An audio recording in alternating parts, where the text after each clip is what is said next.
un savant qui disait nous avions tout fait pour éliminer les maladies, comme on dit, parasitaires, hein, les maladies qui proviennent des microbes. Hein. On a les antibiotiques, on a tout ça. On en a créé d'autres. Les maladies qui ne proviennent pas des microbes. Les maladies qui proviennent des médicaments, des substances que l'on a utilisées pour tuer les microbes. Donc maintenant, eux là-bas, ils prennent en charge. Chez nous, qui prend en charge? Certains diront que c'est l'OCC. Non, ce n'est pas le boulot de l'OCC. C'est pourquoi l'OCC est impliqué dans cet atelier pour dire, nous savons qu'il y a une structure qui doit exister. Nous savons que l'État doit prendre en charge cet aspect-là des choses. Puisque l'OCC travaille par rapport aux normes, par rapport à la réglementation. Si la norme n'existe pas et la réglementation n'existe pas, vous voulez que l'OCC fasse quoi? On est bloqué. Et même si on vous disait qu'on a contrôlé, la question c'est, vous avez contrôlé par rapport à quoi? Est-ce que l'État congolais, vous avez dit non conforme, est-ce que l'État congolais vous a donné ces mandats-là de dire que c'est conforme ou non conforme? C'est pourquoi quand les chambres froides fonctionnent, nous on n'entre pas là-dedans. Quand les queues sont abîmées dans les chambres froides, on n'entre pas. Pourquoi? L'OCC n'a pas mandat d'aller contrôler les aliments dans les chambres froides, les conditions de conservation des aliments. Mais cette structure que nous pensons, qui va s'occuper de la sécurité sanitaire, cette structure aura ces droits-là, de mettre en place une réglementation et de choisir l'organe de contrôle, l'OCC. De dire, voilà, maintenant les chambres froides doivent fonctionner dans telles conditions pour que les aliments ne périssent pas. Mettre en place une réglementation. Et maintenant, pour voir que cette réglementation est appliquée, ce n'est pas à cette structure, mais à la structure qui fait le contrôle, qui descendra pour faire le contrôle par rapport à la réglementation. Les objectifs sont simples. Qu'est-ce que nous allons faire dans l'atelier? Premièrement, nous allons faire l'état des lieux de la réglementation depuis l'époque coloniale. J'ai lu dans un arrêté, même dans un décret, où on fait référence à un arrêté qui a été pris à l'époque coloniale, en 1910. Dans cet arrêté, il n'y a que 4 articles, donc 4 lignes. Je me dis aujourd'hui, si on doit contrôler les aliments avec 4 lignes, on va en faire quoi? Donc, faire l'état des lieux de la réglementation. La réglementation, ce sont les lois prises dans notre pays, les arrêtés, des ministres, les décrets des premiers ministres, les lois qui sortent du Parlement. Nous allons faire un état des lieux en nous focalisant sur les boissons, mais de manière générale en parlant des aliments. Nous allons faire l'état des lieux. De cet état des lieux, nous remarquerons que ce qui ressortira de l'état des lieux. On va faire l'état des lieux. Nous allons regarder maintenant l'état des lieux à travers le monde. Qu'est-ce qui est fait dans les domaines des additifs alimentaires dans le monde? Quels sont les pays qui en ont maîtrisé l'utilisation? Par exemple, en Inde, aujourd'hui, on parle, la plupart des sociétés qui produisent ces boissons-là que j'appelle 5 glaces, je sais que les gens de ma génération comprendront. Hein? Vous vous souvenez des 5 glaces, hein? C'était l'eau, colorant, sucre mis dans le frigo. Hein? C'est exactement les boissons que j'appelle 5 glaces. Je ne préfère pas les appeler jus, puisque la définition des jus, c'est autre chose. Hein? Les boissons 5 glaces. Donc, ces boissons-là, ceux qui en produisent ici, dans leur pays, j'ai vu dans la réglementation indienne, ils avaient fait un grand débat dans les années 80. Un grand débat sur les additifs alimentaires. Et à un certain moment, eux-mêmes, ils racontent que le rapport avait disparu. Donc nous entendons quelque chose qui est très sensible. Le rapport avait disparu. Quand ils voulaient transmettre aux autorités, le rapport a disparu, on l'a retrouvé. Et même ce que nous faisons, ce n'est pas pour vous faire peur, mais c'est pour vous dire que c'est très sensible.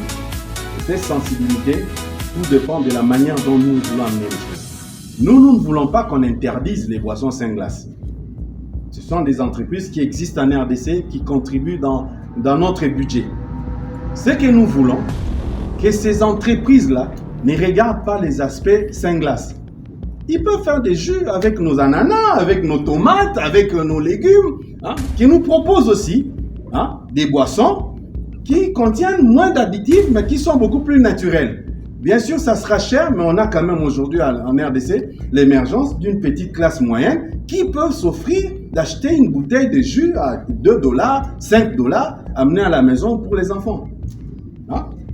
Alors, ce que nous voulons leur dire, qu'ils viennent ensemble et qu'on discute pour qu'on mette en place la réglementation. Eux, ils connaissent cette réglementation, puisque d'où ces entreprises proviennent, il existe une réglementation. Regardons d'abord la réglementation congolaise, un état des lieux. Qu'est-ce qu'on a dit sur les aliments? Qu'est-ce qu'on a dit sur les boissons? Ici, on n'a rien dit. Alors, qu'est-ce qu'on peut faire? On regarde ce qui est fait à l'extérieur, un état des lieux. Après, nous faisons la jonction. Comment mettre à jour notre état des lieux, nos différentes réglementations, comment les adapter par rapport à la réglementation internationale, comment faire de certaines lois, de certaines normes, de certaines directives internationales, comment le faire que ça devienne des directives de la RDC. Ça, même si nous n'entrons pas en détail, c'est des recommandations qui sont adressées à un seul ministre et le lendemain, il prend une décision, ça devient obligatoire. Ça, c'est des réglementations, des recommandations que nous pouvons faire dans notre rapport final. Une fois que nous allons recommander, mais qui va s'occuper de ces lois-là? Qui va s'occuper de leur mise à jour? C'est pas nous. Nous n'allons pas revenir encore l'année prochaine. Et je vous dis, c'est un grand boulot. Hein. S'investir pour vous réunir comme ça, dans un beau cadre, trouver toute cette documentation, ça demande beaucoup de moyens. Et ces moyens, la seule structure qui peut en avoir, c'est l'État congolais. Que l'État congolais mette en place une structure qui va s'en occuper. Ailleurs, les structures existent. Par exemple, au Mali, la Côte d'Ivoire, Gabon, tout juste à côté de chez nous, ils ont quoi? Ils ont des agences nationales de sécurité sanitaire des aliments. Et ailleurs, ils ont soit mis ça sous la tutelle du ministère de l'Agriculture. Je salue d'ailleurs le président de la République, puisque maintenant nous parlons un peu du ministère de l'Agriculture. Nous parlons de quel ministère? Agriculture et sécurité alimentaire. Déjà une prise de conscience au niveau. Alors, mais nous n'allons pas abandonner toutes ces charges au seul ministre de l'Agriculture et Sécurité alimentaire. On lui dit, ah oui, c'est la sécurité alimentaire. Mais ce n'est pas la sécurité sanitaire. Puisque quand ça touche sanitaire, le ministre de la Santé entre. Celui de l'environnement aussi. Et comme ça touche des produits industriels, celui de l'industrie. Comme on va commercialiser ces produits-là, celui de commerce aussi. Et des amendes. Hein? Puisque c'est ça la réglementation. Si tu ne respectes pas, on te prévient, on t'avertit. Si tu t'entêtes et que tu continues dans cette voie-là, on applique la loi. Et en appliquant la loi, même dans cette structure, le ministère de la Justice aussi va dire « mais voici ». Celui de l'Intérieur dira « moi aussi je suis là ».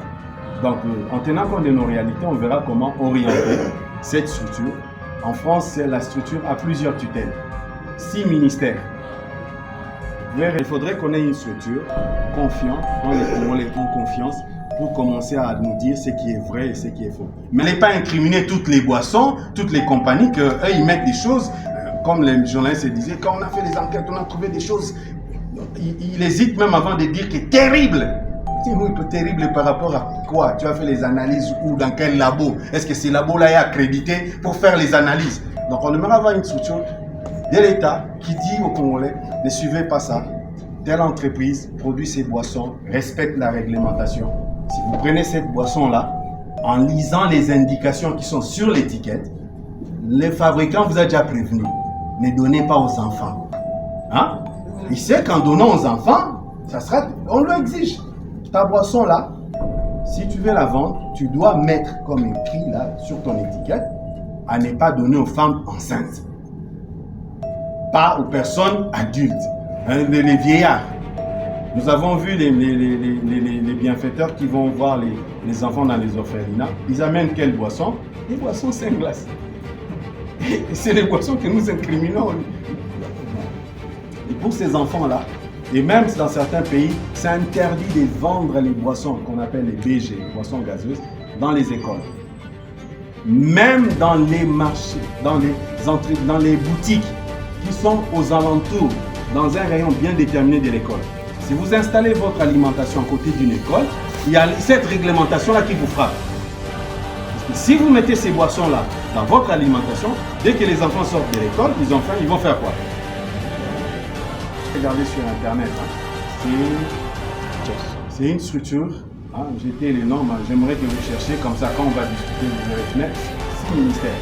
Donc, les conditions pour participer, nous avions dit d'abord avoir l'expertise dans les domaines des additifs alimentaires, être responsable d'une entité de production de boissons,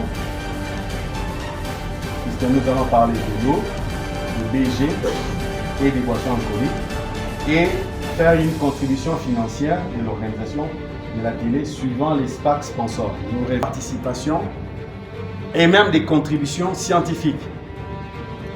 Alors, comme le prof Kiana nous avait appris à l'université, si vous avez les compétences, il faut les démontrer. Démontrer. On ne dit pas prouver, nous amener un diplôme. Non, moi je suis biologiste, chimiste, je dois être là. Non. Moi je suis membre de la Sochimico, je dois être là. Non. Je dis prouve-nous. Si vous avez publié un article, si vous êtes en train de faire une thèse de doctorat sur les sujets, pondez-nous un petit document là, un petit commentaire. Les spécialistes qui sont dans notre comité sauront que celui-ci maîtrise. Déjà, on a un spécialiste, il est dentiste, mais il fait sa thèse sur l'interaction de ces boissons sur les dents, avec la dentition.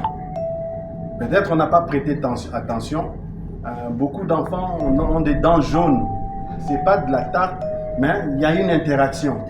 Donc lui est en train d'étudier cette interaction. On a dit, un enfant dont les dents commencent à pousser, qui sont encore fragiles, vous commencez à lui donner quelque chose qui va attaquer ses dents. La conséquence, c'est quoi? Il risque même de perdre la dentition pour toute la vie. Donc on aura des Congolais qui auront du mal à parler et si nous espérons qu'ils vont nous expliquer beaucoup de choses, c'est regrettable. Ça, c'est les conditions pour participer. Et nous avions donné le site web tout à l'heure, les coordonnées, si vous appelez, les téléphones marchent. Alors nous avions même proposé dans les jours qui suivent, vous ne tomberez plus sur quelqu'un qui répond directement sur les téléphones, puisqu'on en a plein. Ça vient même déranger nos vies, comme on dit, nos vies privées. Il y aura un numéro, vous appelez, vous tombez sur un répondeur, comme ça se fait ailleurs, vous laissez un message. Nous, quand nous viendrons, il y a une équipe qui va filtrer les messages et nous vous répondons. Tous ceux qui produisent des boissons sans additifs, c'est-à-dire les mamans qui font les tangawissi, qui font tout ça, il faut qu'on les conscientise aussi. Puisqu'on a suspecté, il y a même une vidéo qui circule, que ces mamans-là ajoutent quelque chose pour que leur boisson se conserve. C'est M. Malou qui est du ministère de l'Industrie, qui s'occupe de la normalisation. M. Malou, vous pouvez vous lever pour que les gens voient. C'est lui le premier à avoir diffusé cette vidéo. Alors la maman disait, merci beaucoup, la dame qui parlait disait, dans ces jus-là, vous savez ce qu'on ajoute? Du formol. Heureusement que FOGEC, ANADEC, toutes les structures qu'on a créées récemment, ils n'ont même pas plus de 5 ans, qu'on a créées récemment, ces structures-là accompagnent ces mamans-là pour qu'elles deviennent réellement des productrices. Et si nous ne les accompagnons pas avec la réglementation, nous risquons d'avoir des problèmes aussi. Elles vont se dire, pour avoir fabriqué en grande quantité, s'il n'y a pas un accompagnement, elles risqueraient de tomber dans ces problèmes, de stabiliser avec le formol. Et un jour, on va nous mettre quoi, l'hydroquinone même là. Elle va essayer, et si ça marche. Tout à l'heure, vous ne saviez pas que le formol était sucré. Donc, c'est des choses comme ça que nous faisons. Alors, les mamans qui vont présenter lors de la mise ça sera à l'extérieur. Toujours là, ramenez-vous un peu avec les sous pour encourager les mamans. Acheter, elles ne vont pas exposer simplement pour exposer, mais elles vont aussi exposer pour aussi ramener chez vous à la maison et aller